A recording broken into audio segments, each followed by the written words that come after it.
ဟိုးတော့ကညီအကိုနှစ်ယောက်ရှိတဲ့ညီဖြစ်သူကအလွန်ချမ်းသာတယ်အကိုဖြစ်သူကတော့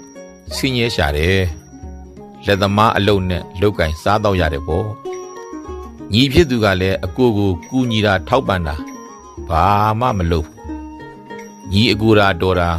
ဘာမှကိုမကူညီတော့အကိုဖြစ်သူကစိတ်ထဲမှာညီအကိုချင်းမကူညီရကောင်းလားလို့စိတ်နာနေတဲ့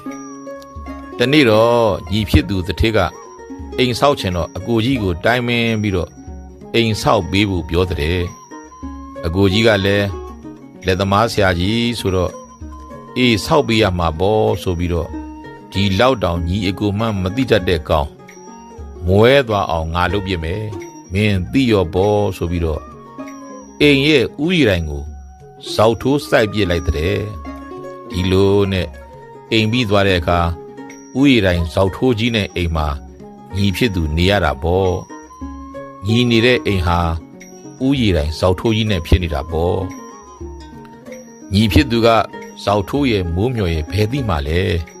သူ့အလုပ်သူ့လုပ်နေတော့အရင်လိုချမ်းသာနေတာပါပဲအကိုဖြစ်သူကလည်းငါညီဘယ်တော့မွဲသွားမှလဲဘယ်တော့စီးပွားရေးတွေအဆင်မပြေဖြစ်မှလဲသူ့အိမ်ဥယျာဉ်တိုင်းငါဇောက်ထိုးကြီးစိုက်ထားခဲ့တာဒီကောင်မွဲကိုမွဲရမယ်ဆိုပြီးတော့အမြဲတမ်းစောင့်ကြည့်နေခဲ့တယ်ဒါပေမဲ့ညီဖြစ်သူကပုံမှန်အတိုင်းကာယကံအလုကောင်းဝစီကံအပြောဆိုကောင်းမနှောကံစိတ်နေစိတ်ထားကောင်းနေနဲ့ကြိုးစားနေတော့ချမ်းသာမြဲချမ်းသာနေတာပါပဲနှစ်တွေ10နှစ်9နှစ်ကြာလာတော့အကိုဖြစ်သူကပတ်ဝန်းကျင်မှာပြောတဲ့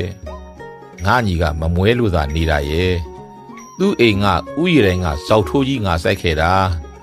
ငါသူ့ကိုမွဲအောင်ဆိုပြီးတော့ကိုတမင်တကာဇောက်ထိုးကြီးစိုက်ခဲ့တာဒီကောင်ဒုက္ခရောက်တော့ကွာဆိုပြီးတော့ငါလုပ်ခဲ့တာဆိုတဲ့စကားအရက်ဝိုင်းထရေဝိုင်းမှာပြောလိုက်မှာပေါ့အဲ့ဒီစကားအဲ့ဒီအကြောင်းတွေကို